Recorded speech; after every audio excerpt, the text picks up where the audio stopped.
Hi எல்லாருக்கும் வணக்கம். இந்த வீடியோ வந்து பார்த்தீங்கன்னா டிஷ்வாஷர் வாங்குறதுக்கான கைடு தான். ஸோ இதை பார்த்துட்டு நீங்கள் வந்து டிஷ்வாஷரை வாங்கணுமா வேணாமான்னு முடிவு பண்ணிக்கலாம். அதே மாதிரி எந்த மாதிரி டிஷ்வாஷர் வாங்கணும் அப்படிங்கிறதும் வந்து உங்களுக்கு கன்க்ளூஷனில் புரிய வந்துடும். So let's get into the video. First of all, உங்களுக்கு ஒரு டிஷ்வாஷர் வாங்கணும் அப்படின்னு மைண்டில் ஃபிக்ஸ் பண்ணிட்டீங்கன்னா ஃபஸ்ட்டு விஷயமா நீங்கள் செக் பண்ண வேண்டியது உங்களோட தண்ணியோட ஹார்ட்னஸ் தான். நல்ல கவனமாக கேளுங்க. இது ஹார்ட்னஸை பற்றி பேசுகிறேன், டிடிஎஸை பற்றி நான் பேசவே இல்லை. ஏன்னா பெரும்பாலான டிஷ்வாஷர் வாங்குகிற ரிவ்யூஸ்லாம் பார்த்தீங்க, வீடியோஸை பார்த்தீங்க அப்படின்னா டிடிஎஸை செக் பண்ணிவிட்டு தண்ணி வந்து ஹார்டாக இருக்குது அப்படின்னு வந்து நிறைய புலம்பி கேட்டிருக்கேன். பட் டிடிஎஸ்க்கும் ஹார்ட்னஸ்க்கும் சம்மந்தம் கிடையாது. டிடிஎஸ் அப்படிங்கிறது உங்கள் தண்ணி குடிக்கிறதுக்கு தகுதியாக இருக்கா அப்படிங்கிறத செக் பண்ணுறதுக்கு தான் டிடிஎஸ் அப்படிங்கிறது. இது வந்து டோட்டலாக சாலிட் காம்பவுண்ட்ஸ் எவ்வளோ இருக்குது, like minerals, salt, some iron debris, இந்த மாதிரியான பார்ட்டிகல்ஸ் எல்லாம் செக் பண்றது தான் வந்து டிடிஎஸ் அப்படிங்கிறது. ஆனா ஹார்ட்னஸ் அப்படிங்கிறது என்னன்னா, மெயினா பாத்தீங்கன்னா கால்சியம் மெக்னீசியம் சால்ட்ஸ் எவ்வளவு இருக்கு அப்படிங்கிறத கண்டுபிடிக்கிறது தான் வந்து இந்த ஹார்ட்னஸ் டெஸ்டிங் அப்படிங்கிறது. இது பொதுவாக வந்து பாத்தீங்கன்னா கெமிஸ்ட்ரி லேப்ல இடிடிஏ வச்சு டைட்ரேட் பண்ணுவாங்க. ஓகே, இது வந்து பாத்தீங்கன்னா உங்களுக்கு ஒரு தண்ணியோட ஹார்ட்னஸ் செக் பண்றதுக்குன்னு தனியா நீங்க கேட்டீங்க அப்படின்னா ஒரு சொல்யூஷன் வந்து விற்குது. அதை வச்சு நீங்க வந்து உங்க தண்ணி ஹார்டா இருக்கா சாஃப்டா இருக்கான்னு செக் பண்ணிக்க முடியும். அமேசான்ல வந்து இதுக்கான டெஸ்ட் கிட்டும் வந்து அவைலபிளா இருக்கு. டிஸ்கிரிப்ஷன்ல நான் வந்து கொடுக்குறேன், உங்களுக்கு வேணும்னா நீங்க அதை செக் பண்ணி பாருங்க. பட் அது வந்து கிட்டத்தட்ட 500 rupees கிட்ட வருது. பட் 2000 டெஸ்ட் வந்து பண்ண முடியும். இல்ல நம்ம ஒரு முறை தான் பண்ண போறோம், அதுக்கு எதுக்கு அவ்வளவு செலவு பண்ணோம் அப்படின்னா, பக்கத்துல நீங்க டிஷ்வாஷர் வாங்க முடிவு பண்ணிட்டீங்க அப்படின்னா எந்த ஷாப்ல வந்து ஹார்ட்னஸ் டெஸ்ட் பண்றதுக்கு கிட்டு வச்சு நாங்க செக் பண்ணி தரோம் அப்படின்னு சொன்னாங்களோ, இல்ல வந்து நான் எக்ஸ்ட்ரா பைசா சார்ஜ் பண்ணுவோம் செக் பண்ணுறதுக்கு அப்படின்னாலும், அந்த மாதிரி இருந்தால் நீங்கள் போய் அங்கே செக் பண்ணிக்கோங்க. அவங்க மேபி 100 or 200 rupees கேட்கறதுக்கு சான்சஸ் இருக்குது. பட் அகெயின் அவங்களுமே டிடிஎஸ் மீட்டர் வச்சு செக் பண்ணுறாங்களா, இல்லை லிக்விட்ஸ் யூஸ் பண்ணியோ, இல்லை ஸ்ட்ரிப்ஸ் கரெக்டாக ப்ராப்பராக யூஸ் பண்ணியோ கால்சியமோ மெக்னீஷியம் எவ்வளோ இருக்குது உங்கள் வாட்டரில் அப்படிங்கிறத செக் பண்ணுறாங்களான்றதும் தெளிவாக வந்து பார்த்துக்கோங்க. ஏன்னா டிடிஎஸ் வேறு, ஹார்ட்னஸ் வந்து வேறு. ஸோ திருப்பி குழப்பிக்காதீங்க. டிடிஎஸை பார்த்துட்டு நீங்கள் தண்ணி நல்லா இருக்கு நல்லா இல்லைன்னு முடிவு பண்ணவே முடியாது. ஹார்ட்னஸ் நீங்கள் கண்டிப்பாக செக் பண்ணணும்.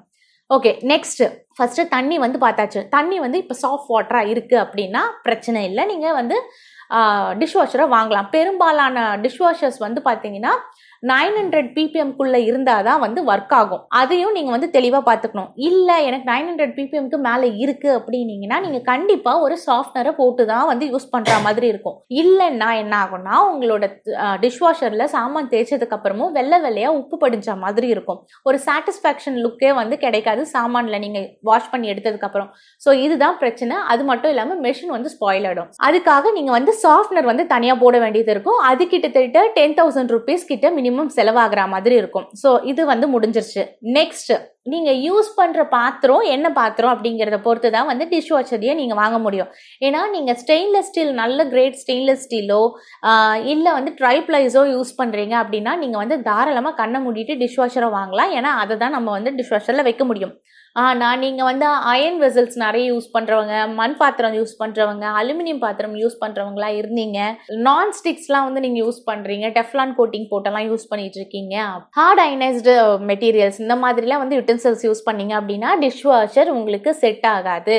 ஸோ அதுக்கு வந்து நீங்கள் அப்கிரேட் பண்ணுறதுக்கு மினிமம் ஒரு 10,000 rupees செலவு பண்ணி ட்ரைப்ளை வாங்கினா மட்டும்தான் வந்து உங்களுக்கு அது யூஸ்ஃபுல்லாக இருக்கும். இல்லைன்னா நிறைய பாத்திரத்தை நீங்கள் கையிலேயே தேய்க்கிற மாதிரி இருக்கும்.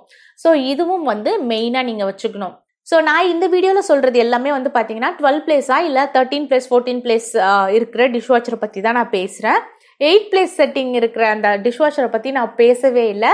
அது வந்து யாருக்கு யூஸ் ஆகும் அப்படின்றத மட்டும் நான் சொல்லிட்டு போயிடுறேன். ஏன்னா எனக்கு அதில் பர்சனலாக ஒப்பீனியன் கிடையாது.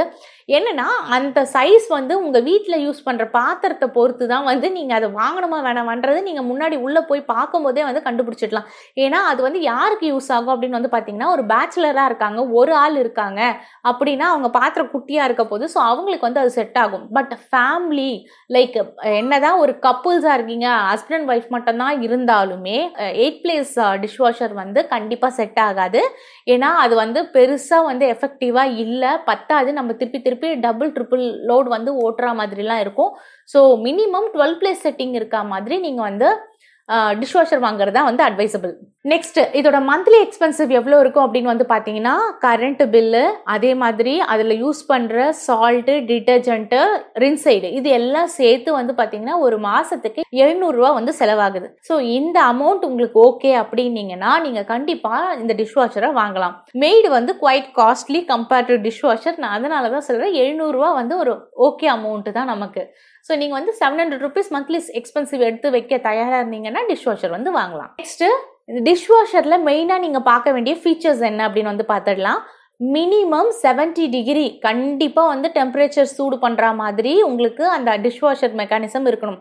ஃபார் எக்ஸாம்பிள் பாஷ்ல வந்து பார்த்தீங்கன்னா 70 டிகிரி வந்து இன்டென்சிவ் கடாயில் வந்து ஹீட் பண்ணும் வாட்டரை.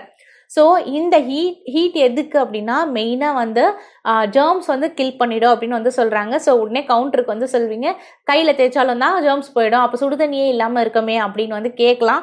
பட் லாஜிக் என்ன அப்படின்னு வந்து மெயினாக பார்த்தீங்கன்னா சுடுதண்ணியில் வந்து பார்த்தீங்கன்னா உங்களுக்கு எண்ணெய் பிசுக்கெல்லாம் வந்து ஈஸியாக போயிடும் compared to normal temperature. So அதுதான் வந்து இதோட மெயின் எய்மே. ஸோ கண்டிப்பாக ஒரு 70 டிகிரி வந்து உங்கள் தண்ணியை ஹீட் பண்ணுற மாதிரி மெக்கானிசம் உங்கள் டிஷ்வாஷரில் இருக்கா அப்படிங்கிறத செக் பண்ணி வாங்குங்க. நெக்ஸ்ட்டு அதோட ஆக்சசரிஸ்லாம் வந்து ஈஸியாக அவைலபிளாக கிடைக்குமா, பிராண்டடா அப்படிங்கிறதையும் நீங்கள் செக் பண்ணிக்கணும். உங்கள் ஏரியாவில் அதுக்கான சர்வீஸ் சென்டர் வந்து ஈஸியாக அவைலபிளாக இருக்கா அப்படிங்கிறதையும் செக் பண்ணிக்கோங்க.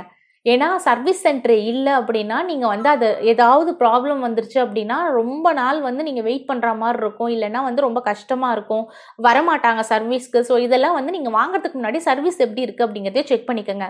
தென் நான் சொன்ன மாதிரி ஸ்பேர் பார்ட்ஸ்லாம் அவைலபிளாக இருக்குமா அப்படிங்கிறதையும் வந்து மைண்டில் வச்சுக்கோங்க.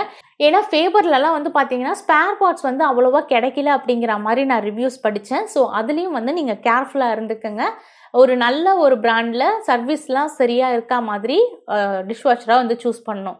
நெக்ஸ்ட்டு வாரண்டி வைஸ் வந்து கண்டிப்பாக செக் பண்ணிக்கணும். உங்களுக்கு வந்து வாரண்டி எவ்வளோ கொடுக்குறாங்க அப்படிங்கிறத பார்த்துக்கோங்க. எலக்ட்ரானிக்ஸை பொறுத்த வரைக்கும் மினிமம் ஒரு 2 years வாரண்டி கொடுத்தாங்கன்னா தான் வந்து ஓரளவுக்கு பரவாயில்லாமல் இருக்கும். ஏன்னா சில கம்பெனிஸில் வந்து 1 year தான் ஃபுல் வாரண்டி கொடுக்குறாங்க, அதுக்கப்புறம் வாரண்டியே வந்து கிடையாது. ஸோ அந்த மாதிரிலாம் இருந்ததுன்னா ரொம்ப டேஞ்சர். அதுவும் எஸ்பெஷலி டிஷ்வாஷரை பொறுத்த வரைக்கும் கேவிட்டிக்கு எவ்வளோ வந்து வாரண்டி கொடுக்குறாங்க அப்படிங்கிறத நீங்கள் கண்டிப்பாக செக் பண்ணிக்கணும். ஏன்னா கேவிட்டி தான் வந்து பெரிய கல்ப்ரிட்டாக இருக்கும் டிஷ்வாஷரை பொறுத்த வரைக்கும். சப்போஸ் ஏதாவது ரஸ்ட் ஆயிடுச்சு அப்படின்னா அவங்க வந்து கிளைம் பண்ணுற மாதிரி இருக்கணும். இல்லை 1 yearலேயே வந்து ரஸ்ட் ஆயிடுது அப்படின்னா அந்த பொருள் வந்து உங்களுக்கு வேஸ்ட்டாக அது திருப்பி திருப்பி செலவு வச்சுக்கிட்டே இருக்கும் அப்படின்றது அர்த்தம். ஸோ இதெல்லாம் செக் பண்ணி தான் நீங்கள் வந்து டிஷ்வாஷரையே வாங்கணும். ஸோ ஃபார் இதெல்லாம் தான் வந்து மெயினாக நீங்கள் வந்து ஒரு டிஷ்வாஷரை வாங்குறதுக்கு முன்னாடி மைண்டில் செட் பண்ணிட்டு வாங்க வேண்டியதாக இருக்கும். ஸோ இதெல்லாம் நீங்கள் ரெடியாக இருக்கீங்க அப்படின்னா நீங்கள் வந்து தாராளமாக நீங்கள் வந்து டிஷ்வாஷர் வாங்கலாம். இது இந்தியன் கிச்சனுக்கு நல்லாவே பர்ஃபெக்டாக ஒர்க் ஆகுது. ஈவன் நான் வந்து கிட்டத்தட்ட ஒரு 6 மாதமாக யூஸ் பண்ணிட்டு தான் இருக்கேன். நல்லா இது வரைக்கும் எனக்கு எந்த பிரச்சனையும் இல்லை. Even it's saving my time. So உங்களுக்கும் இது வந்து ஹெல்ப்ஃபுல்லாக இருக்கும் அப்படின்னு வந்து நினைக்கிறேன். I hope you like this video. Thank you for வாட்சிங். See you in the next video.